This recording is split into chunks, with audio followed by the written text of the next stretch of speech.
ಇನ್ನು ರಾಜಕೀಯ ಲಾಭಕ್ಕಾಗಿ ಮಹಿಳಾ ಮೀಸಲಾತಿ ಮಸೂದೆಯನ್ನ ಮಂಡನೆ ಮಾಡಿದ್ರು. ಮೆಜಾರಿಟಿ ಇಲ್ಲ ಅಂತ ಗೊತ್ತಿದ್ರೂ ಕೂಡ ಮಹಿಳಾ ಮೀಸಲಾತಿಯನ್ನ ಮಂಡಿಸಿದ್ದಾರೆ. ಈಗ ನಾವು ವಿರೋಧ ಮಾಡಿದ್ವಿ ಅಂತ ಹೇಳಿ ನಾಟಕ ಆಡ್ತಿದ್ದಾರೆ ಕೇಂದ್ರದವರು, ಬಿಜೆಪಿಯವರು ಅಂತ ಹೇಳಿ ಧಾರವಾಡದಲ್ಲಿ ಕೇಂದ್ರ ಸರ್ಕಾರದ ವಿರುದ್ಧ ನವಲಗುಂದ ಕಾಂಗ್ರೆಸ್ ಶಾಸಕ NH ಕೋನರೆಡ್ಡಿ ವಾಗ್ದಾಳಿಯನ್ನ ಮಾಡಿದ್ದಾರೆ. ಮಹಿಳಾ ಮೀಸಲಾತಿಗೆ ಮೊದಲು ನಿರ್ಣಯ ಮಾಡಿದವರು ನಾವು, MLA MP ಕ್ಷೇತ್ರ ಹೆಚ್ಚಿಸುವ ನಿಟ್ಟಿನಲ್ಲಿ ವೈಜ್ಞಾನಿಕವಾಗಿ ಮಾಡಲಿ, ಇದಕ್ಕಾಗಿ ಸರ್ವಪಕ್ಷ ಸಭೆ ಕರೆಯುವಂತೆ ರಾಹುಲ್ ಗಾಂಧಿ ಹಾಗೆ ಮಲ್ಲಿಕಾರ್ಜುನ ಖರ್ಗೆ ಅವರು ಹೇಳಿದ್ರು. ಆದ್ರೆ ಹಾಗೆ ಮಾಡಲಿಲ್ಲ. ಬಿಜೆಪಿಯವರಿಗೆ ಪ್ರಜಾಪ್ರಭುತ್ವವೇ ಗೊತ್ತಿಲ್ಲ ಅಂತ ಹೇಳಿ ವಾಗ್ದಾಳಿ ಮಾಡಿದ್ದಾರೆ. ಈ ಸೋಲಾಗತ್ತಂತ ಅವ್ರಿಗೆ ಗೊತ್ತಿತ್ತು. ಅವ್ರಿನ ರಾಜಕೀಯ ಕಾರಣಕ್ಕಾಗಿ ಅದನ್ನ ಮಸೂದೆಯನ್ನ ಮಂಡನೆ ಮಾಡಿದ್ರು. ಅವ್ರಿಗೆ ಮೆಜಾರಿಟಿ ಇಲ್ಲ.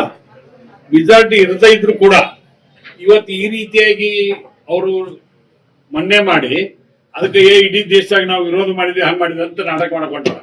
ಒಂದ್ ಹೇಳ್ಬಿಡ್ತೇನೆ, ಮಹಿಳಾ ಮೀಸಲಾತಿಗೆ ಫಸ್ಟ್ ನಿರ್ಣಯ ಮಾಡಿದಂಥವ್ರು ನಾವು.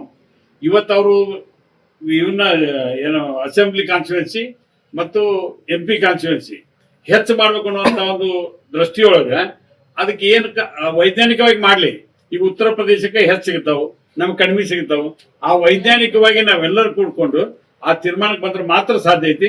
ಇವತ್ತು ಅವ್ರು ನಿನ್ನೇನು ಬಹಳ ನಾವು ಮೊನ್ನೆ ಮಾಡಿದ್ದಕ್ಕೆ ವಿರೋಧ ಮಾಡಿದ್ರು, ಕಾಂಗ್ರೆಸ್ ಪಾರ್ಟಿ ಇದಕ್ಕೆ ಜವಾಬ್ದಾರಿ ಹಂಗಂತೀರ.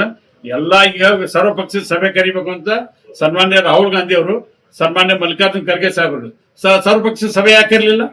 ಮೊನ್ನೆ ಮಾಡ್ಬೇಕಾದ್ರೆ ಸಂವಿಧಾನದಲ್ಲಿ ತನ್ನದೇ ಆದಂತ ಒಂದು ಮಾನದಂಡ ಇದೆ. ಆ ಮಾನದಂಡ ಪ್ರಕಾರ ಮಾಡಬೇಕು. ಅವ್ರಿಗೆ ಪ್ರಜಾಪ್ರಭುತ್ವ ಗೊತ್ತಿಲ್ಲ, ಅದಕ್ಕೆ ಈ ರೀತಿ ಮಾಡಿ ಒಂದು ಫೇಲ್ ಆದಕ್ಕೆ ದೊಡ್ಡ ಇದಾಗ್ಬಿಡ್ತು ಅನ್ನೋರ್ಗತ್ತೆ ಆಕ್ಟ್ ಮಾಡಕ್ ಹೋಗಲ್ಲ, ಸರಿಯಲ್ಲ. ನ್ಯೂಸ್ ಫಸ್ಟ್ ನಿರ್ಭೀತಿಯಿಂದ ನಿಮ್ಮ ಪರವಾಗಿ.